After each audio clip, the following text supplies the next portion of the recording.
Several championships change hands, and officially, the last time is now.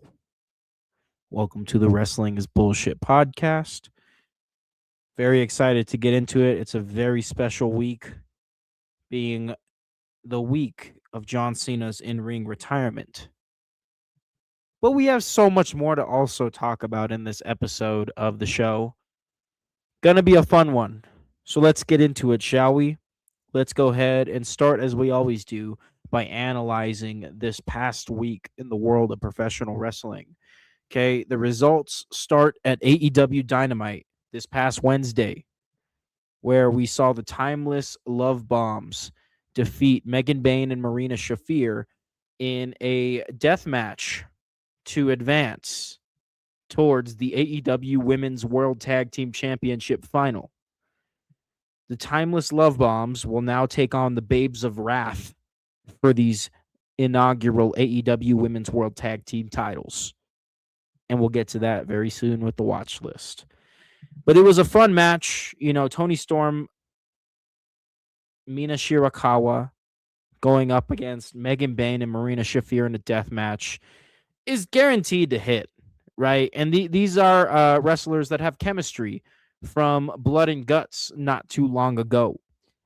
And really, it's just a positive reflection of, am I going to say it? Yes. In my opinion, the best women's division in the world, All Elite Wrestling. Okay.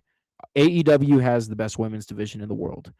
That's not a knock on anybody else's women's division. I think TNA's Knockouts division is fantastic. I think WWE's women's division is great. AEW has just come such a freaking long way.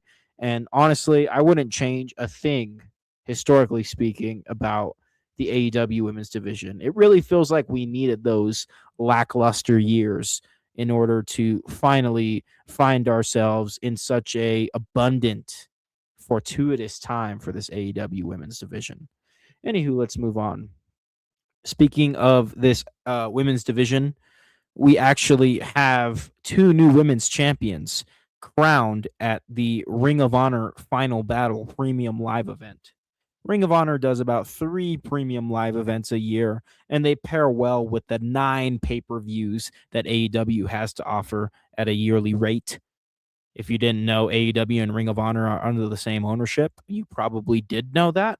All good, though. So yes, we do see 2 new women's champions crowned at Final Battle, the last premium live event of Ring of Honor for 2025. We first have Red Velvet defeating Mercedes Moné, a seemingly unbeatable, except for when she's in world championship matches, Mercedes Moné, right? It seemed like Mercedes was going to retain. Seemed like that Ring of Honor Women's World Television Championship was getting comfortable on the shoulder and waist of Monet. But no, Red Velvet goes ahead and regains the Ring of Honor Women's World Television Championship in what is a surprising turnout, and I think it's for the better. I think it's time for Red Velvet to kick it into high gear and go ahead and have just a fantastic title reign with that Ring of Honor Women's World Television Championship. Very similar, maybe not at the same caliber, but very similar to what Athena has been able to do with the Ring of Honor Women's World Championship over the past few years. We also saw Deonna Purrazzo complete what was a 9-month tournament. The Ring of Honor Women's Peer Championship tournament started in April, if I'm not mistaken, and ended in December, with Deonna Purrazzo as the inaugural Ring of Honor Women's Peer Champion. Now, I'm also hopeful for this title reign that Deonna Purrazzo has well deserved for a long time, right? Seems well overdue, this Ring of Honor Women's Peer Championship title reign, inaugural at that Deonna Purrazzo will be going under. Now, I can't help but think about the concept of an 8-month tournament. I can't help but think about having a ton of tournaments in Ring of Honor, right? You have 3 premium live events. One seems like there's the first one happens in July, the second one happens in September, and the third one happens in December. Imagine Ring of Honor Supercard of Honor, ultimately the first premium live event of Ring of Honor in the yearly calendar, featuring first round matches of a tournament And then you get semifinal matches of that same tournament at Ring of Honor Death Before Dishonor in September, their second premium live event of the year. And then at Final Battle, their third and last premium live event of the year, you get these tournament finals for the championships. I don't know. Obviously, you wouldn't do it for every championship, but it would be fun, right? Let's say a title is vacant in early 2026 for Ring of Honor, and they decide to leave it vacant for a long time, and they decide to roll out a humongous tournament that takes the whole premium live event calendar year to transpire. Now, that's continuity, that's consistency, and that's fun. And I think that AEW should, or Tony Khan, I should say, Tony Khan should shift his perspective and weigh that possibility, because I think it could make for some entertaining stuff. Nonetheless, guys, yeah, Ring of Honor Final Battle was an entertaining premium live event. It's just a shame that they can't figure it out with the weekly TV. I think you really got to create momentum in this world of wrestling, and Ring of Honor, while does consistently continue to deliver with their big premium live events 3 times a year, they ultimately fall flat because of the lack of momentum that the TV show fails to produce. So, wishing the best for Ring of Honor. I think that Ring of Honor under Tony Khan, under this era of AEW, can absolutely beat the crap out of NXT in terms of serving as a developmental or a third brand or whatever you want to call it. Okay, NXT's been doing fantastic work. I think if Tony Khan really wanted Ring of Honor to be as good, if not better, and as entertaining, if not more entertaining than NXT, then I think he could do it pretty easily. And I would like to see that happen, because that roster needs Ring of Honor to be prominent. That roster needs Ring of Honor to mean something. Let's move on. We also had, at the same time as Ring of Honor Final Battle, TNA's last premium live event of the year. They really did close out to a fairly lackluster show. I'm not going to lie. Listen, I do not like to bag on TNA, but Final Resolution, their last premium live event of 2025, the card was not very exciting, to be honest with you. And, they're just in this weird lull. It's a shame for Lei Ying Lee, the new Knockouts World Champion, because she's fantastic. But you got Channing Stacks Lorenzo from NXT defeating Steve Macklin for the TNA International Championship. And it's like, what are we doing, guys? What are we doing? Do we really have nothing? We got AJ Francis wrestling one of the best champions in the world, Leon Slater, for that X Division Championship. It's like, come on now. No, I'm sorry.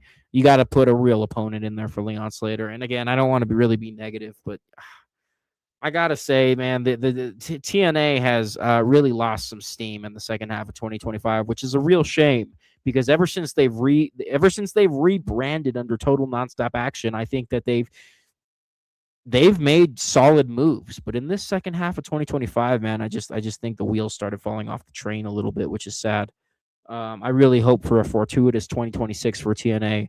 I really hope that with this new, spoiler alert for our next segment, but I hope with the AMC deal that's coming in 2026, where TNA will be featured under AMC and reach a bigger audience, I hope they're able to find a way to make this partnership with NXT a little more 50-50, because right now it's serving NXT.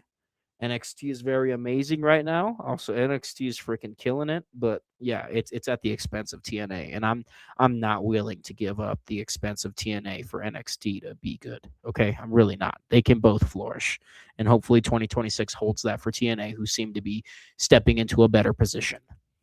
Last but not least, well, we got 2 more actually. On SmackDown, we saw the Last Time Is Now tournament final, Gunta versus LA Knight. And Gunta was able to defeat LA Knight, as he has won the Last Time Is Now tournament, and he will face John Cena in John Cena's final match. More on that very soon. Congratulations to Gunta. And, I think LA Knight still continues to be featured in a prominent role for the most part, obviously. But, I think 2026 can absolutely be his year. All right. LA Knight versus John Cena was not going to be John Cena's final match. Gunta versus John Cena was absolutely going to happen and take place, right? Like this is what his last match should be. John Cena's last match should be.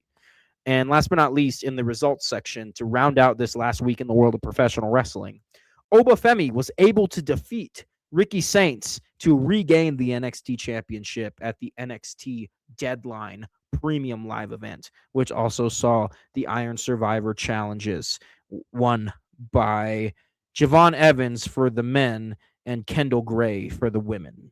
Two wrestlers that are pretty dang bound to have an amazing 2026. That's it for the results, guys. It's we had a pretty busy weekend, right? TNA Premium Live event, Ring of Honor Premium Live event, high caliber match on SmackDown closing out the Last Time Is Now tournament, NXT Premium Live event, and then all everything else that pretty much came with last week in the world of wrestling. I got one more piece of news for you. You know, if you weren't busy enough watching wrestling this past weekend, you also had your hands full with UFC 323, which did see two championships in UFC change hands, right? The UFC 323 pay-per-view card had two title matches to close out that show. And in both title matches, we see the championships change hands. We had Joshua Van defeat Alexander Pantoja for the UFC Flyweight Championship. Joshua Van seems to be one of UFC's hottest rising stars to speak. And then we also had Peter Yan defeat Merab Dvalishvili for the UFC Bantamweight Championship. Merab was a very dominant UFC Bantamweight champion, taking out fan favorite Sugar Sean O'Malley earlier. Was it late last year, or it had to be late last year that took place? But Peter Yan able to defeat Merab and become the new bantamweight champion. So we have new champs in town, two of them, Joshua Van and Peter Yan. Which, I didn't mean to rhyme, but it is what it is. Very entertaining card for UFC 323. Too bad I don't have my boy Ant with me. We are still holding off to talk UFC until we do the Wrestling is Bullshit special, which will be a pretty much a squad hangout episode of this podcast, and it'll be a good time. A little bit less structure, a little bit more good time, if you will. So we'll definitely take a deeper dive with Ant, aka Heel Synergy, the UFC guy of this show, on our Wrestling is Bullshit special before the end of the year. Okay. And last but not least, let's get you out of here at a reasonable time, and let's go ahead and go over this week's watch list. What to watch in the world of professional wrestling this week. On Monday Night Raw on Netflix, we have AJ Styles and Dragon Lee defending the World Tag Team Championship against the War Raiders. We have AEW Dynamite Winter is Coming on Wednesday. Special episode of AEW Dynamite will feature two prominent matches, two matches of significance. We have the Timeless Love Bombs taking on the Babes of Wrath for the AEW Women's World Tag Team Championship. This will be the AEW Women's World Tag Team Championship tournament final. Long awaited. It's been a fantastic tournament. I'm excited to close it out this week. And we also have newly crowned AEW World Champion Samoa Joe defending the belt against Eddie Kingston in what I hope is a freaking awesome match. Okay, the community seems to be sleeping on Eddie Kingston and Samoa Joe. Now, part of me understands, I understand how the community is. I understand that Samoa Joe and Eddie Kingston are older fellas, and really nobody had this on their bingo card. Samoa Joe closing out 2025 as AEW World Champion and Eddie Kingston challenging for the World Championship. I don't think anybody had that on their bingo card for AEW at the end of 2025. But nonetheless, we have to be open to these things, guys. And we have to give Samoa Joe and Eddie Kingston, two legends, a fair chance at impressing us with a World Championship match on AEW Dynamite Winter is Coming this Wednesday. We have two more big shows here. Friday Night SmackDown, Ilya Dragunov defends the United States Championship against Tommaso Ciampa, which is probably going to be the best technical match all week, realistically. And then on Saturday, we have WWE Saturday Night's Main Event, John Cena's final match. It's in the name, man. John Cena's final match against Gunther. It's bittersweet. It's surreal. I don't want to dwell on it too much because words can't really explain how I'm feeling this week in pertinence to John Cena wrestling his final match just days ahead. Yeah, it's going to be a good time. I'll be excited to I'll be excited to talk about it as well as analyze the fallout of this current week in the world of professional wrestling. It's another fun week, man. They don't stop coming and they don't stop coming. They don't stop coming and they don't stop coming. They don't stop coming and they don't stop coming. These weeks in the world of professional wrestling are action freaking packed, dude. I understand that fans believe that wrestling is exiting the boom era that it's been in for the past few years, really, with the arrival of All Elite Wrestling and the departure of Vince McMahon from WWE. Those two things really just put us in a beautiful space for wrestling, amongst other things. And yeah, people think that the good days are behind us. Ladies and gentlemen, I mean, think about what your 2019 self would be saying if you knew that there was this much freaking good wrestling on a week to week basis consistently. Okay, it's just that you can't put words to it, right? It's indescribable how spoiled we are as fans of this professional wrestling medium. I'm very excited. I hope all is well. Thank you for listening. Thank you for your support. I appreciate those who stick by me, those who stick by me on Instagram, those who listen to my show. It's fantastic. You're the reason I do this. All right. When I'm burned out, when I'm tired, when I'm pissed off, when I'm not feeling like myself, I think about you and I appreciate everything. All right, guys. Be good. Be happy. We'll talk soon.